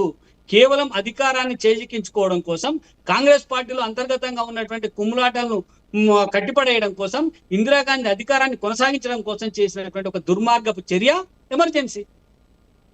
ఆ ఎమర్జెన్సీలే కదా హిందూ పిల్లలందరినీ పట్టుకుపోయి, మగవాళ్ళు అందరినీ పట్టుకుపోయి ఆపరేషన్ చేసిన, పెళ్లి కాని వాళ్ళకు కూడా ఆపరేషన్ చేసిన, కుటుంబ నియంత్రణ ఆపరేషన్లు. మరి ముస్లింలకు చేయలేదు అప్పుడు, ఎందుకు చేయలేదు? అంటే వాళ్ళని సంతుష్టీకరణ చేసేటువంటి ప్రయత్నం అప్పుడు చేసిండ్రు. అది తప్పు అని చెప్తా ఉన్నాం. మేము ఏమంటున్నామంటే ఈ హిందూ ముస్లిం అనేది లేకపోతే జాతి అనేది ఒక పార్టీకి సంబంధించినటువంటి అంశం కాదు. ఈ దేశంలో మీరు కూడా మాట్లాడండి, కాంగ్రెస్ పార్టీ కూడా మాట్లాడాలి. ఈ దేశంలో ఈ హిందుత్వానికి జరుగుతున్నటువంటి అన్యాయం గురించి కాంగ్రెస్ పార్టీ కూడా మాట్లాడమని అడుగుతున్నాం. వద్దని ఎవరు అంటున్నారు? ఇలా వక్ఫ్ చట్టం ఉంది, వక్ఫ్ చట్టాన్ని ఎందుకు వ్యతిరేకిస్తుంది కాంగ్రెస్ పార్టీ? అంటే కాంగ్రెస్ పార్టీ వక్ఫ్ చట్టాన్ని తెచ్చింది కాబట్టి ఎక్కడైతే అక్కడ ఒక ఆకుపచ్చ గుడ్డ కప్పి ఇది మాది అంటే ఆస్తి అంటే అయిపోతుంది అని చెప్తున్నది కదా. అది ఉండాలనా? ఇలా నా ఇంటి మీదనో స్వప్న గారి ఇంటి మీదనో ఇక్కడ మా పూర్వీకులు ఇక్కడ నమాజ్ చేసిండ్రి ఇది నాది అని చెప్తే దాన్ని మనం రివ్యూ చేయడానికి కూడా ఆస్కారం లేనటువంటి పరిస్థితి ఉన్నది కదా ఇలా. దాన్ని వ్యతిరేకిస్తే అదేదో మేము ముస్లింలను వ్యతిరేకించినట్టు కాదు, మేము విధానాలను మాత్రమే వ్యతిరేకిస్తా ఉన్నాము. అప్పుడు గతంలో జరిగినటువంటి అనేక పొరపాట్లను సరిదిద్దేటువంటి కార్యక్రమాన్ని భారతీయ జనతా పార్టీ నాయకులు నరేంద్ర మోదీ గారు చేస్తా ఉన్నారు. వాటిలలో చాలా వాటిని సమర్థించండి. మీరు కూడా ఈ ప్రజల గురించి ఆలోచించండి. కేవలం మైనారిటీల కోసమే, కేవలం ముస్లింల కోసమే ఎందుకు ఆలోచన చేస్తారు అని చెప్పి అడుగుతా ఉన్నాం. అంటే సంఘ్ పరివార్ కూడా ఆగ్రహం వ్యక్తం చేసింది. ఒకటి, హిందువులను విడదీయడానికి కుట్ర జరుగుతోంది అన్నది, దానికి కూడా మెజారిటీ పేరుతో కులాల వర్గీకరణ జరుగుతోంది అన్నది ఆరోపిస్తోంది. షాబానా కేసుని ఎగ్జాంపుల్గా కూడా తీసుకుంది. సో లౌకిక అనే పదాన్ని చేర్చడం ద్వారా ఒక ముస్లింలకు సంతుష్టీకరణ అందించే విధంగానే కాంగ్రెస్ ప్రభుత్వం వెళ్తోందని సంఘ ఆగ్రహం వ్యక్తం చేసింది. దీనిపైన మరి ఎందుకు కాంగ్రెస్ పార్టీ సైలెంట్గా ఉంది? ఎంతసేపు ముస్లిం ముస్లిం ముస్లిం అంటున్నారు అంటే మైనారిటీ అంటే కేవలం ముస్లింలు కాదు అనే విషయాన్ని నేను చెప్తున్నాను. కేవలం వీళ్ళు ఎంతసేపు ముస్లిం ముస్లిం ముస్లిం అనే దాని మీదనే ముస్లింలకు హిందువులకు తగాదాలు పెట్టి దాన్ని ఒక పెద్ద వివాదంగా ఏర్పడి హిందువులకు ఏదో అన్యాయం జరుగుతున్నట్టు ఏదో చేస్తున్నట్టు చిత్రీకరించడం దాని మీద ఎక్కువగా ఫోకస్ చేస్తున్నారు. సో ఇప్పుడు వీళ్ళు అన్నట్టుగా ఏంటి మన అన్నారు కదా వక్ఫ్ బోర్డు చట్టము అనేది, అంటే దాంట్లో కేవలం ఏంటి మైనారిటీలు అని అంటే నేను ఓన్లీ ముస్లింసే కాదు దాంట్లో అనేక రకాల మతాల వాళ్ళు వస్తారు అని చెప్పి, అంటే కేంద్ర ప్రభుత్వం వాళ్ళ హక్కులను పరిరక్షిస్తూ వాళ్ళ అభివృద్ధి పురోగతిని తెలుసుకోవడానికి పార్లమెంటు ద్వారా ఒక చట్టం తీసుకొచ్చింది. అది అంతే తప్పించి వాళ్ళకి ఎక్కడ పడితే అక్కడ భూములు ఇవ్వడము లేకపోతే అది ప్రభుత్వ భూములను వాళ్ళకి మొత్తం దారదత్తంగా ఇవ్వడము అనేది అర్థం కాదు కదా. అది కేవలము వాళ్ళ యొక్క సంక్షేమం కోసం వాళ్ళ పురోగభివృద్ధి కోసం మాత్రమే 1993లో ఈ చట్టాన్ని పార్లమెంటు ద్వారా చట్టబద్ధం చేశారు కాబట్టి అది అమల్లోకి వచ్చింది. దాన్ని పట్టుకొని ఎక్కడ పడితే అక్కడ అనేది, అంటే ప్రభుత్వ భూములు అనేవి ఓన్లీ ముస్లింకే దారదత్తం చేయడానికి ఏం లేవు కదా ప్రభుత్వాలు ఏవి, లేకపోతే ఇస్తూ ఉంటే అన్యమత ప్రజలు ఎవరు చూసుకుంటూ ఊరుకోరు కదా. కేవలం ముస్లిం ముస్లిం ముస్లిం ముస్లిం హిందూ ముస్లిం హిందూ ముస్లిం హిందీ ఈ రెండింటి మధ్యలోనే పబ్బం గడుపుతుంది భారతీయ జనతా పార్టీ. మరి వక్ఫ్ బోర్డు అంశం పైన ముస్లింలలో కూడా వ్యతిరేకత ఉంది కదా. కేవలం ముస్లింల కోసం కేటాయించిన అప్పట్లో కాంగ్రెస్ గవర్నమెంట్ తీసుకున్న కొన్ని విధానాలు కూడా వెనుకబడిన ముస్లింలు ఎవరైతే ఉన్నారో వారి సంక్షేమం కోసం ఊహించి పెట్టిందైనప్పటికీ ఆ ప్రయోజనాలు చేకూరట్లేదు అన్నది ముస్లిం నుంచి కూడా వ్యతిరేకత అనేది వస్తుంది కదా. ప్రసాద్ గారు మీరు చెప్పండి. ఇప్పుడు లౌకిక సామ్యవాద రెండు పదాలు లౌకికంగా ఆలోచించేటప్పుడు సర్వమత సమానత్వం అనేది సాధ్యమైన, సామ్యవాదంతో ఆలోచించేటప్పుడు ఒక జాతీయ సంపదను అందరికీ ఈక్వల్గా ప్రయారిటీ ఇవ్వడం అనేది కరెక్ట్ కాదు అని చెప్తూనే కదా ఒక రిజర్వేషన్ అనేది అమల్లోకి వచ్చింది. సో రెండు విషయాల్లో కూడా సిద్ధాంతం అనేది వేరుగా ఉంటుంది. సో ఈ రెండింటి విషయంలో గతంలో నెహ్రూ వ్యతిరేకించారు, దాన్నే తన ఆలోచనగా అంబేద్కర్ కూడా చెప్పుకొచ్చారు. కానీ ఇప్పుడు మాత్రం కాంగ్రెస్ పార్టీ ఆ పదాలను చేర్చిన తర్వాత సంఘ అభ్యంతరం వ్యక్తం చేస్తోంది. ఇప్పుడు సమీక్ష జరపాలనే డిమాండ్ ద్వారా అసలు ఎలాంటి అంశాలను ముందుకు తీసుకెళ్లాలనుకుంటోంది?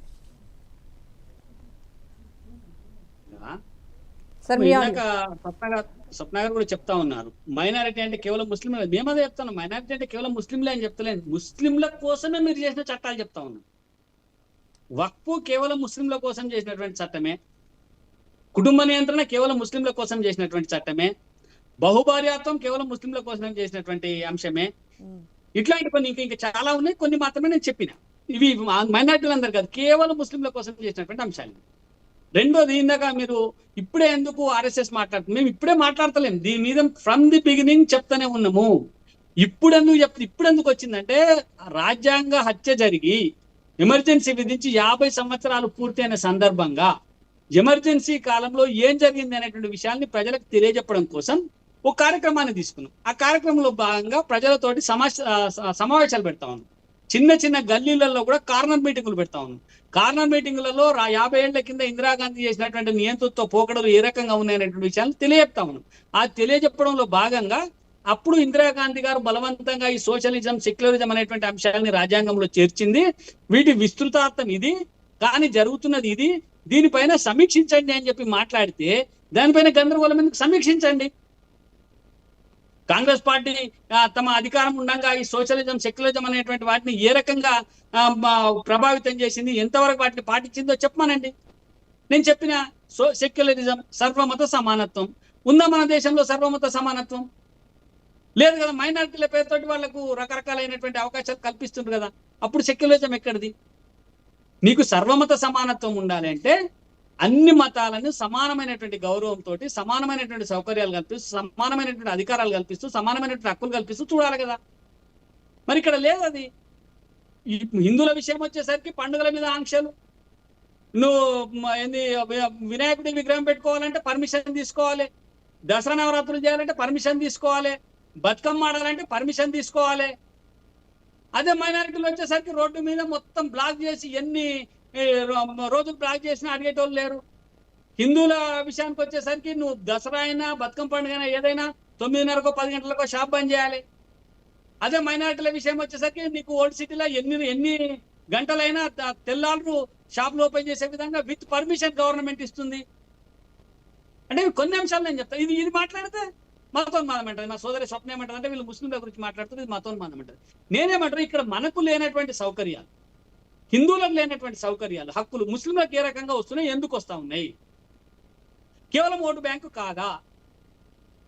గల్లీలలో రోడ్లు లేవు, గల్లీలలో మా కరెంటు బిల్లు కట్టారు, అక్కడికి పోతే మన హెల్మెట్లు వాడరు, వెహికల్ కు పన్నులు వేస్తే ఫైన్ వేస్తే కట్టరు, కరెంటు బిల్లు కట్టడానికి పోయి అధికారుల ఇళ్లలో పోతే ఎమ్మెల్యేలో వచ్చి దౌర్జన్యం చేస్తారు. ఇవన్నీ జరుగుతున్నాయి కదా కళ్ళ ముందర. ఎందుకు జరుగుతా ఉన్నాయి ఇవన్నీ? ఈ ఓన్లీ కాంగ్రెస్ పార్టీ కాదు, గతంలోనూ బీఆర్ఎస్ ప్రభుత్వంలో అదే జరిగింది, అంతకుముందు టీడీపీ ప్రభుత్వంలో అదే జరిగింది, అంతకుముందున్న కాంగ్రెస్ ప్రభుత్వంలో అదే జరుగుతుంది. ఇదే కంటిన్యూ ఎందుకని అవుతా ఉంది అని చెప్పి ప్రశ్నిస్తా ఉన్నాం. ఇది ప్రశ్నిస్తే కప్పర్ ప్రసాద్ రావు కేవలం హిందువుల గురించే మాట్లాడతారు, ముస్లింలను వ్యతిరేకిస్తాం. ముస్లింలను మేము వ్యతిరేకించట్లేదు. ముస్లింల పేరుతోటి జరిగేటువంటి అరాచకాన్ని, ముస్లింలకు మీరు ఇండ్లు ఇవ్వండి, ఎవరు వ్యతిరేకించారు? ముస్లింలకు విద్య ఇవ్వండి, ఎవరు వ్యతిరేకించరు? ముస్లింలను సమానత్వంగా చూస్తాము, వాళ్ళకు కూడా పండుగలకు పర్మిషన్లు తీసుకోవాలి, వాళ్ళకి మీకు సమానమైన అవకాశాలు ఇస్తామనండి, వ్యతిరేకించాం. ఈ రకమైనటువంటి సంతుష్టీకరణ ఎందుకు? బీసీల్లో కలపడం వల్ల, ముస్లింలను బీసీల్లో కలపడం వల్ల బీసీలకు రావాల్సినటువంటి దాదాపు 30 నుంచి 40 కార్పొరేట్ స్థానాలు ఇలా ముస్లిం మైనారిటీలకు పోయినాయి. వీటిని వ్యతిరేకిస్తున్నాం, వీటి గురించి చర్చించమంటున్నాం. ఇది సెక్యులరిజం పేరుతో జరిగేటువంటి ఈ రకమైనటువంటి అంశాలపైన సమీక్ష జరగాలి అంటున్నాము. ఇది మేము కోరుకుంటుంది. సెక్యులరిజం పేరుతోటి జరిగేటువంటి ఈ దుర్మార్గాల పైన సమీక్ష జరపండి. ఆ సమీక్ష సోషలిజం అన్నారు. ఈ సోషలిజంకి రిలవెంట్ ఉందా? ఇప్పుడు రిలవెన్స్ ఏమన్నా ఉందా? పివి నరసింహారావు గారు ఆర్థిక సంస్కరణలు తీసుకొచ్చిన తర్వాత ఎక్కడ రిలవెన్స్ ఉంది? దానిపైన సమీక్ష జరపమని అడుగుతా ఉన్నాం. ఆ సమీక్షను రాహుల్ గాంధీ గారు కూడా జరపాలి. అవును, పివి నరసింహారావు గారు మా ప్రభుత్వంలో ఆయన ప్రధానమంత్రిగా 5 సంవత్సరాలు పనిచేసిండ్రు, వాళ్ళు ఏఐసిసికి అధ్యక్షుడిగా కూడా పనిచేసిండ్రు. ఆయన తెచ్చినటువంటి సంస్కరణలు శుద్ధ దండుగా, అవి సోషలిజానికి వ్యతిరేకం, వాటిని మేము తిరస్కరిస్తున్నామని చెప్పి ఇప్పటికైనా చెప్పమనండి. మరి ఎవరో ఒక రకంగా ఆ రకంగా చెప్పాల్సి వస్తే. కాబట్టి ఈ సమీక్ష ఇప్పుడు జరగాల్సినటువంటి అవసరం ఉన్నది. 50 సంవత్సరాల నాడు ఈ దేశంలో అంధకారం నెలకొన్నప్పుడు, ఈ దేశాన్ని మొత్తం జైల్లో పెట్టి ఇందిరాగాంధీ గారు రాజ్యం వెళ్ళినప్పుడు, రాజ్నాథ్ సింగ్ గారి తండ్రి చనిపోతే చూడడానికి పోనీయలేదంటే జైల్లో పెట్టి, తండ్రి చనిపోతే అంత్యక్రియలకు పోనీయాలి. ఆ రోజు జరిగినటువంటి దాష్టికం అలాంటిది. మమ్మల్ని ఒక్కలే కాదు, జనసంఘం వాళ్ళనే పెట్టలే, సిపిఐలను పెట్టారు, సిపిఐలు కాదు సిపిఎం వాళ్ళని పెట్టారు, ఫార్వర్డ్ బ్లాక్ వాళ్ళని పెట్టారు, సోషలిస్టులను పెట్టారు, జనతా పార్టీ వాళ్ళని పెట్టారు, అందరిని తీసుకుపోయి జైల్లో పెట్టారు కదా. ఇది అంటే ఒక్క ఇందిరాగాంధీ మినహా, ఇందిరాగాంధీని సమర్థించే వాళ్ళు తప్ప మిగతా వాళ్ళందరినీ జైల్లో పెట్టారు కదా. అప్పుడు దీనిపైన సమీక్ష జరగాలని చెప్పి అడుగుతా ఉన్నాం తప్ప, దీన్ని రాహుల్ గాంధీ గారు అర్థం చేసుకొని దీనిపైన మాట్లాడితే బాగుంటుందని చెప్పి మేము కోరుకుంటా ఉన్నాం. ఇక్కడ ఇంకొకటి, మెజార్టీ పేరుతో కులాల వర్గీకరణ చేస్తున్నారు సో అని చెప్తున్నారు. అట్ ద సేమ్ టైం మైనార్టీల సంక్షేమం కోసం కూడా ప్రభుత్వాలు పాటుపడాలి, ఇది కూడా మన రాజ్యాంగంలో పేర్కొన్న అంశమే. కానీ మైనార్టీలు అనేసరికి భారతీయ జనతా పార్టీ ఎందుకు కేవలం ముస్లింలకే ఆపాదించే ప్రయత్నం చేస్తోంది? సో మైనార్టీల సంక్షేమం కోసం నిజంగా బీజేపీ పాలనలో కానివ్వండి, లేదా సంఘ్ సిద్ధాంతంలో కానివ్వండి, వీరికి సంబంధించి ప్రత్యేకంగా ఏమైనా చర్యలు తీసుకున్న సందర్భాలు ఉన్నాయా? ఉంటే మైనార్టీలు ఎందుకు బీజేపీకి వ్యతిరేకంగా గలం విప్పే పరిస్థితి వస్తుందంటారు? స్పష్టంగా భారతీయ జనతా పార్టీ, సంఘ్ పరివార్ లేకపోతే ఆర్ఎస్ఎస్, మేము దేశంలో మైనారిటీ మెజారిటీ అనేటువంటి విధానాన్ని చూడము. భారతదేశంలో ఉండబడేటువంటి ప్రతి వ్యక్తి, ప్రతి మతస్థుడు, ప్రతి కులస్థుడు అందరూ భారతీయులే. భారతీయులందరూ ఒక్కటే. భారతీయులందరికీ సమానమైనటువంటి అవకాశాలు ఉండాలని చెప్పి కోరుకుంటాం. ఇలా మైనారిటీయా మెజారిటీయా కాదు, భారతీయులందరికీ సమానమైనటువంటి అవకాశాలు ఉండాలి, భారతీయులందరికీ సమానమైన విద్యా అవకాశాలు ఉండాలి, భారతీయులందరికీ సమానమైనటువంటి రిజర్వేషన్ సౌకర్యాలు ఉండాలి, భారతీయులందరికీ సమానమైనటువంటి హక్కులు ఉండాలి, భారతీయులందరికీ సమానమైనటువంటి చట్టం ఉండాలి. ఇది మేము కోరుకుంటాం. కానీ దాన్ని మైనారిటీలు మెజారిటీలు ఆ మతము ఈ కులము లేదు భారతీయ జనతా పార్టీలో కానీ కాంగ్రెస్ మన RSS లో కానీ. భారతీయుడు first nation, next government, next party, third self. Bharatiya Janata Party చెప్తా ఉంది ఫస్ట్ నేషన్. నేషన్ కోసం అంటే దేశం కోసం. ఈ భారతదేశంలో ఉండబడే ప్రతి వ్యక్తి భారతీయుడే, భారతీయుడిగానే గుర్తిస్తాము. భారతీయుడిగా గుర్తించిన తరువాత ఈ దేశంలో ఉండబడేటువంటి మతాలు కానీ కులాలు కానీ ఎవరి మతాన్ని వారు ఆచరణలో పెట్టొచ్చు, ఏ మాత్రం ఇబ్బంది లేదు. వాళ్ళు నమాజ్ చేసుకోవచ్చు, హిందువులు గుడికి పోవచ్చు, సిక్కులు మళ్ళీ వాళ్ళ దానికి పోవచ్చు, మన వాళ్ళ దేవాలయాలకు పోవచ్చు, జైన్లు వాళ్ళ దేవాలయాలకు పోవచ్చు, పార్సీలు వాళ్ళ దేవుని మొక్కుకోవచ్చు, వాళ్ళ విధానాలు పాటించవచ్చు. ఎక్కడా వీళ్లకు ఆటంకాలు ఎదురు కాలేదు ఇప్పటిదాకా కూడా. ఈ 11 సంవత్సరాల పాలనలో భారతీయ జనతా పార్టీ వల్ల ఎక్కడ ఎవరికి ఆటంకాలు ఎదురు కాలేదు, కాబోవు కూడా. అది మేము కోరుకుంటా ఉన్నాం. దేశంలో మైనారిటీలు మెజారిటీలు ఇది భారతీయ జనతా పార్టీ కోరుకో. దేశంలో ఉండబడే ప్రజలందరూ భారతీయులే. ఇది కానీ దీన్ని మైనారిటీలు ఏంది మెజారిటీలు ఏంది దీన్ని ఏం చేస్తుంది కాంగ్రెస్ పార్టీ? విభజిస్తా ఉంది. మైనారిటీలు వేరు, మెజారిటీలు వేరు. మైనారిటీల కింద వచ్చేటోళ్ళు ఎవరు? అత్యధికంగా ఉండబడేటువంటి ముస్లింలు. దాని తర్వాత 2%, 3% మిగతా వాళ్ళు అందరు కలిపి వస్తారు. పార్సీలు కానీ, సిక్కులు కానీ, జైలులు కానీ, లేకపోతే క్రిస్టియన్లు కానీ, వీళ్ళందరూ కలిపి మిగతా వర్గం. అయితే కేవలం 18 నుంచి 20% ఉండబడేటువంటి ముస్లింల కోసం మాత్రమే కాంగ్రెస్ పార్టీ మాట్లాడుతూ ఉన్నది. వాళ్ళని మైనారిటీలుగా చూస్తూ వాళ్ళకి ప్రత్యేక హక్కులు కల్పించాలని చెప్పి కోరుతా ఉన్నది. దాన్ని భారతీయ జనతా పార్టీ కానీ సంఘ్ పరివార్ కానీ వ్యతిరేకిస్తా ఉన్నది.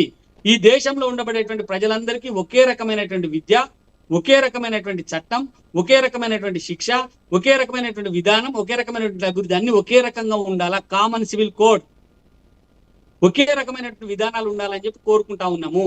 మతపరమైనటువంటి స్వేచ్ఛ వేరు. వాళ్ళు మస్జిద్లకు పోయి నమాజ్ చేసుకుంటారు, హిందువులు గుళ్ళకి పోయి పూజ చేసుకుంటారు, మిగతా వాళ్ళు మిగతా దగ్గరికి పోయి చేసుకుంటారు. ఎవరి మతాన్ని వారు ఆచరిస్తూనే దేశంలో ఉండే భారత మత పుత్రులు అందరం ఏకీకరణతో ఉండాలి అని చెప్పి కోరుకునేది భారతీయ జనతా పార్టీ.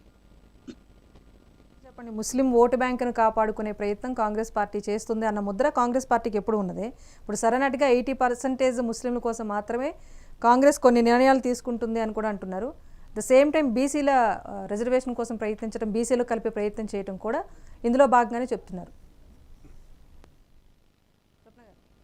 మైనారిటీలలో కూడా కొన్ని కులాలను, కొన్ని షెడ్యూల్ తెగలను బీసీలోనికి చేర్చారు.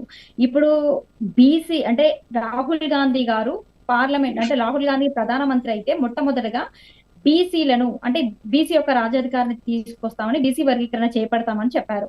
అలాగే రాష్ట్రంలో కూడా సీఎం రేవంత్ రెడ్డి గారు అదే చేపట్టారు, అంటే బీసీ కులగణన చేపడతాము అని చెప్పారు. అట్లా ఇక్కడ మన రేవంత్ రెడ్డి గారు అధికారంలోకి రాగానే బీసీ కులగణన చేపట్టారు. వాళ్ళ రిజర్వేషన్ల ఆధారంగానే ఇప్పుడు జరగబోయే ఎన్నికలు కానీ ఏది కానీ బీసీ రాజ్యాధికారానికి అనుకూలంగానే వ్యవహరిస్తున్నారు. మన రాహుల్ గాంధీ కూడా అదే చెప్పారు, అంటే బీసీ రాజ్యాంగాన్ని బీసీ కులగణన చేపడతాను అనే చెప్పారు. అంతే తప్పించి ఇప్పుడు ముస్లింలు మైనారిటీలు అనే అంటే ఇప్పుడు పాపులేషన్ ని బట్టి భారత రాజ్యాంగంలో ఏ కులాలకు ఏ మతాలకు ఎంత రిజర్వేషన్లు, ఆ రిజర్వేషన్ల ఆధారంగానే ఇవాళ విద్యాపరంగా కావచ్చు, వైద్యపరంగా కావచ్చు, ఇంకా ఏ రకంగా అయినా హక్కులు కల్పించింది కేవలం భారత రాజ్యాంగమే. అలాంటి భారత రాజ్యాంగాన్ని చేయడము అనేది అది ప్రతి ఒక్క పౌరుడి యొక్క బాధ్యత. దాన్ని ఏదో వీళ్ళు భారత రాజ్యాంగాన్ని మార్చాలి చేర్చాలి అంటే భారత రాజ్యాంగాన్ని అంత ఈజీగా మార్చి చేర్చే అంత ప్రక్రియ కాదు కదా. అంటే భారత రాజ్యాంగాన్ని తొలగించాలి, భారత రాజ్యాంగాన్ని లేదంటే ఈ రోజు ప్రతి ఒక్క పౌరుడు ఆ భారత రాజ్యాంగాన్ని ఆధారంగానే ఈ రోజు మతపరమైన స్వేచ్ఛా హక్కులు కావచ్చు, జీవించే హక్కు కావచ్చు, వాక్ స్వాతంత్రం కావచ్చు, జీవన విధానం కావచ్చు, ప్రతి ఒక్కటి అంబేద్కర్ గారు ఇచ్చినటువంటి రాజ్యాంగం ద్వారానే జరుగుతుంది. అలాంటి రాజ్యాంగాన్ని అవహేళన చేస్తుంది బీజేపీ ప్రభుత్వం. అట్లాంటప్పుడు వీళ్ళు నేను చెప్తున్నాను కదండి, కేవలం మతపరం మతపరం మతపరం అట్లా ఎక్కడైనా ఏదైనా శాంతి భద్రతకు భంగం కలిగించే అటువంటి ప్రదేశాలలో ఎక్కడైనా ఎప్పుడైనా గానీ ఆంక్షలు విధిస్తారు. మన హిందూ పండుగలకు ఒక విధంగా గానీ లేదా ముస్లిం పండుగలకు ఒక విధంగా గానీ అలాంటిది ఎక్కడ ఉండదు. ఇప్పుడు శాంతి భద్రతకు భంగం కలిగిస్తుంది అని అంటే అది ఏ మతం వారైతేంది, అంటే భారతదేశంలోనే జరుగుతుంది, అది భారతీయుల పౌరులకే, అది భారతీయులకే జరుగుతుంది, భారతీయ ప్రజలకే జరుగుతుంది. కాబట్టి ఎక్కడా కూడా ముస్లింలను వేరే విధంగా కావచ్చు, లేకపోతే వాళ్ళ పండుగలను వేరే విధంగా కావచ్చు, లేకపోతే హిందువుల పండుగలను వేరే విధంగా కావచ్చు, ఎప్పుడూ కూడా చూడదు. శాంతి భద్రతల పైన ఎప్పుడూ కూడా ఒకే రకంగా ఒకే విధంగా, ఎందుకంటే భారతదేశంలో ఉన్న ప్రతి ఒక్క పౌరుడు భారతీయులే కాబట్టి అందరి పట్ల అందరి పండుగల పట్ల గౌరవ మర్యాదలను కలిగి ఉంటుంది తప్ప వాళ్ళ పండుగలకి ఈ ఆంక్షలు విధించారు, మన పండుగలకు అదే చెప్తున్నాను కదండి. మతపరంగా పండగలు పబ్బాలు ఇవన్నీ మనం అడ్డు పెట్టుకొని మాట్లాడొద్దు.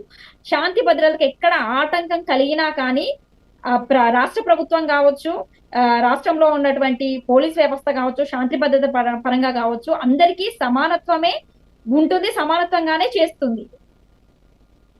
అంటే జరిగిన పరిస్థితులు కూడా మనం చూస్తున్నాం. మత స్వేచ్ఛ ఉంటుంది అంటారు. సో మతపరమైన ఆంక్షలు కూడా ప్రభుత్వాలను బట్టి కొనసాగుతున్న పరిస్థితి మనం చూస్తున్నానండి. ప్రసాద్ రావు గారు మీరు చెప్పండి. అంటే ఫైనల్గా బీజేపీ వచ్చిన తర్వాత సనాతన ధర్మం అనే అంశాన్ని తెర మీద తీసుకొచ్చింది. దీనికి సరైన నిర్వచనం ఇది ఏంటి అంటే దీనిపై ఇప్పటికీ చర్చ కొనసాగుతూనే ఉంది. రాహుల్ గాంధీ కూడా ఒకటే అంటున్నారు, ఆర్ఎస్ఎస్కు రాజ్యాంగం నచ్చదు, మనుస్మృతి కావాలి ఆర్ఎస్ఎస్కు. సో ఇదే సిద్ధాంతాన్ని బీజేపీ పైన కూడా రుద్దే ప్రయత్నం చేస్తుందని చెప్పేసి ఆయన కామెంట్ కూడా చేస్తున్నారు. అంటే కేవలం ఒక హిందూ పార్టీగానే బీజేపీ ముద్రపడినప్పుడు మైనార్టీలో కూడా ఒక భయం అనేది ఉంటుంది కదా, దాన్ని ప్రభావితం చేసే విధంగా ఒకవేళ ఇప్పుడు సమీక్ష జరిగితే కనుక ఆ ప్రయారిటీ హిందువుల వైపు వెళ్తుందన్న భయం మైనార్టీలో కూడా ఉంటుంది కదా. సరే అండి, ఒకటి చెప్తాను. నిజంగానే బీజేపీ హిందూ పార్టీ అనుకుందాం, కాంగ్రెస్ పార్టీ ముస్లింల పార్టీ. వాళ్ళు చెప్పుకోవచ్చు కదా మేము కూడా హిందువుల పార్టీ, బీజేపీ కాదు హిందువుల పార్టీ, మేము కూడా హిందువుల పార్టీ అని చెప్పుకోవచ్చు కదా. మరి కాంగ్రెస్ పార్టీ ముస్లింల పార్టీ అని చెప్పుకోవడానికి రెడీగా ఉందా? ఇందాక సోదరి చెప్పింది, అన్ని ఏదైనా ఇబ్బంది వస్తే ఇది మన శాంతి భద్రతల పరిరక్షణ కోసం ప్రభుత్వ చర్య. శాంతి భద్రతల పరిరక్షణ కేవలం హిందువులకు మాత్రమే వస్తాయండి? నేను చెప్పిన కదా అంశాలు చెప్పిన కదా, ఓల్డ్ సిటీలో ఏమేం జరిగినాయో. రేవంత్ రెడ్డి గారు అధికారంలోకి వచ్చిన తర్వాత కూడా ఓల్డ్ సిటీలో పోలీసుల మీద, ఎస్ఐ మీద దాడులు జరిగింది, కానిస్టేబుల్ మీద దాడులు జరిగినాయి. మన ఎలక్ట్రిసిటీ అధికారులు పోతే ఈడ్చి కొట్టిండు ఎమ్మెల్యే, స్వయంగా ఎమ్మెల్యే ఈడ్చి కొట్టిండు. మరి చర్యలు తీసుకోవాలి ఎమ్మెల్యే. అంటే దేశం మొత్తం మీద ఎటువంటి అరాచకాలు. ఒక నిమిషం నేను మాట్లాడాను. మీరు చెప్పిన దానికి నేను చెప్తా ఉన్నా. నువ్వు ఒక్కటి చెప్పిన ఓల్డ్ సిటీలో తెల్లవాళ్ళు 4 గంటల దాకా దుకాణాలు తెరిసే ఉంటాయి, సోదరికి తెలియదా? మరి మన దగ్గర ఎందుకు ఉండేవి తెరిచి? దసరా పండుగ అప్పుడు ఎందుకు తెరిచి ఉంచరు? అక్కడనే ఎందుకు తెరిచి ఉంచుతారు? ఇది సమానత్వమా? అక్కడ తెరిచి ఉంటేనేమో శాంతి భద్రత సమస్య రాదు, న్యూ సిటీలో హిందువుల పండుగలప్పుడు తెరిచి ఉంటే శాంతి భద్రత సమస్య వస్తుందా? ఇవి కాదు కావాల్సింది. నేనేమంటున్నా అంటే దేశవ్యాప్తంగానే కాంగ్రెస్ పార్టీ మైనారిటీ సంతుష్టీకరణ పేరుతోటి వాళ్ళ ఓట్ బ్యాంక్ తోటి పబ్బం గడుపుకున్నది ఇప్పటిదాకా హిందువులు ఐక్యం అవుతారు, వీళ్ళు కూడా ఓట్ బ్యాంక్ తయారవుతారు అని చెప్పి కాంగ్రెస్ పార్టీ భావించలే. హిందువులలో చైతన్యం వస్తుందని చెప్పి వాళ్ళు భావించక కేవలం మైనారిటీలు ఉంటే చాలు, వీళ్ళని ఏదో రకంగా బుడ్డి కొట్టి ఓట్లు వేయించుకోవచ్చు అని చెప్పి ప్రయత్నాలు చేసిండ్రు. అప్పుడు రాజీవ్ గాంధీ గారికి, ఇందిరాగాంధీ గారికి, అంతకుముందు నెహ్రూకు ఈ కాంగ్రెస్ పార్టీకి అంత సిల్సిలా అది అలవాటు అయిపోయింది. పాపం రాహుల్ గాంధీ గారి విషయానికి వచ్చేసరికి ఏమైందంటే ఇక్కడ హిందువులలో చైతన్యం వచ్చింది. కాంగ్రెస్ పార్టీ దేశాన్ని ఒక్కటిగా ఉంచడంలో విఫలం అవుతా ఉంది. కాంగ్రెస్ పార్టీ మైనారిటీలు వేరు మెజారిటీలు వేరు అనేటువంటి ఒక ప్రయత్నం చేస్తా ఉంది. కాబట్టి ఈ పార్టీ ఈ దేశాన్ని ఐక్యంగా ఉంచలేదు అనేటువంటి భావనకు వచ్చిన తర్వాత కాంగ్రెస్ పార్టీ పతనం మొదలైంది. నేనేమంటున్నా, ఎప్పుడు కానీ ఏ విధానం కూడా ఈ దేశం అంతా ఒక్కటే అనేటువంటి విధానం కావాలన్నా, ఈ దేశంలో మైనారిటీలు వేరు మెజారిటీలు వేరు అనేటువంటి విధానం కావాలన్నా, భారతీయ జనతా పార్టీ అడిగేది ఒకటే, 1 నేషన్ 1 కంట్రీ, ఒకే జాతి ఒకే దేశం. ఈ దేశంలో ఉండబడే వాళ్ళందరం భారతీయులందరికీ రాజ్యాంగ ప్రకారంగా సమానమైనటువంటి హక్కులు ఉండాలి. భారత రాజ్యాంగంలో మైనారిటీ అనే పదమే లేదు. భారత రాజ్యాంగంలో ముస్లింలకు రిజర్వేషన్లు కల్పించే మతపరమైనటువంటి రిజర్వేషన్లకు అవకాశమే లేదు. కాంగ్రెస్ పార్టీ ఎట్లా తీసుకొచ్చిందండి? దాని తర్వాత కులగణన గురించి చెప్తా ఉన్నారు. రేవంత్ రెడ్డి గారు కులగణన చేశారు. ఇందాక సోదరు ఒక మంచి మాట చెప్పింది, ముస్లింలలో కూడా వెనుకబడినటువంటి వర్గాల వారు ఉన్నారు అని. మరి ముస్లింలలో కులగణన జరిగిందా అండి? కులాల వారీగా ముస్లింల లెక్కలు తీసిండ్రా? ఎందుకు తీయలే? కేవలం హిందువులలోనే కులాల లెక్కలు ఎందుకు తీసిండ్రు? ముస్లింల కులాల లెక్కలు ఎందుకు తీయలే? క్రిస్టియన్ల కులాల లెక్కలు ఎందుకు తీయలే?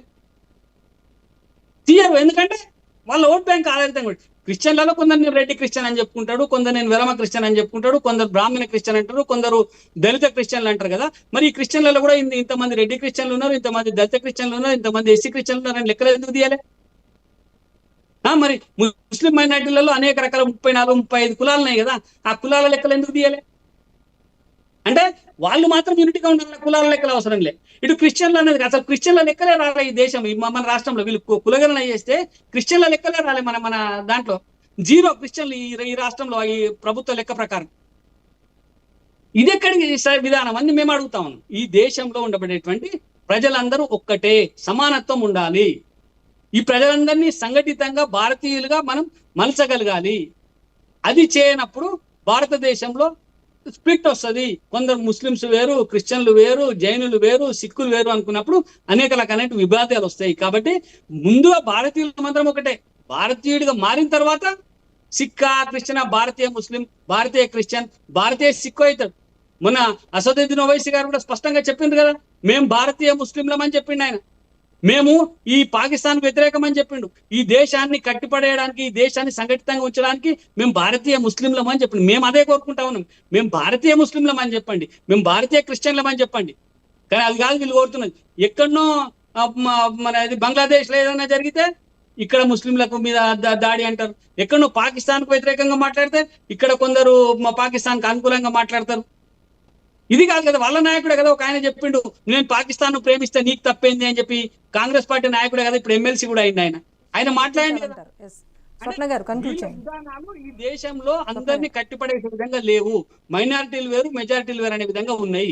భారతీయ జనతా పార్టీ విధానం కానీ, సంఘ్ పరివార్ విధానం కానీ, ఈ దేశంలో ఉండబడేటువంటి ప్రజలందరూ ఒక్కటే, వాళ్ళందరూ భారతీయులే. భారతీయులకు ఒకే విధమైనటువంటి విధానాలు ఉండాలి, ఒకే విధమైనటువంటి చట్టం ఉండాలి, ఒకే విధమైన న్యాయం ఉండాలి అని చెప్పి కోరుకునేదే భారతీయ జనతా పార్టీ. అందుకనే అప్పుడు రాజ్యాంగంలో సమయంలో స్వప్న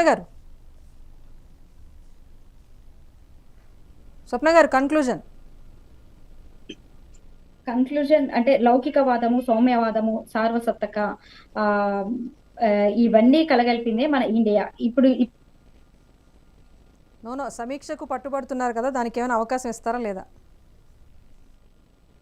సమీక్షకు వీళ్ళు పట్టుబడము అని అంటే వీళ్ళు కేవలము మతపరంగా చూసుకున్నట్లయితే, హిందూ పరంగా చూసుకున్నట్లయితే ఈ ముస్లింస్, మైనారిటీలు ఇవన్నీ చేయడం అది కాదు. ఫస్ట్ మనకు రాజ్యాంగం ఏంటి, రాజ్యాంగం యొక్క ఉన్నటువంటి ప్రతిదీ కూడా ప్రతి ఒక్క మనిషికి, ప్రతి ఒక్క మతానికి, ప్రతి ఒక్క కులానికి ఉన్నటువంటి రాజ్యాంగం మీద ఆధారపడే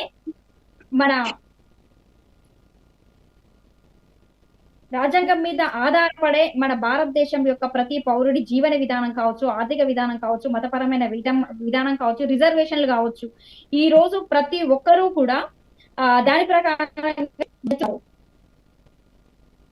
కాబట్టి లౌకికవాదం, సౌమ్యవాదం అనేది ఇక్కడ నుండి తొలగించాలి, చెయ్యాలి అనేది మాత్రం ఏమాత్రం సబబు కాదు. లౌకికవాదం, సౌమ్యవాదము అనేది అందరికీ సమానంగా, అంటే ఒక ప్రభుత్వానికి సంబంధించి ఒక మతానికి స్వేచ్ఛాయుతం అనేది నేను చెప్తున్నాను. దాన్ని వీళ్ళు కాంట్రవర్సీగా చేసి ఎంతసేపు కాంగ్రెస్ పై బురద చల్లి ఇది మైనారిటీలు ముస్లిం కోసం అనే మాట్లాడుతున్నారు అనేది వీళ్ళకి ముందు నుండి అలవాటు, ఇప్పుడే కాదు. కేవలం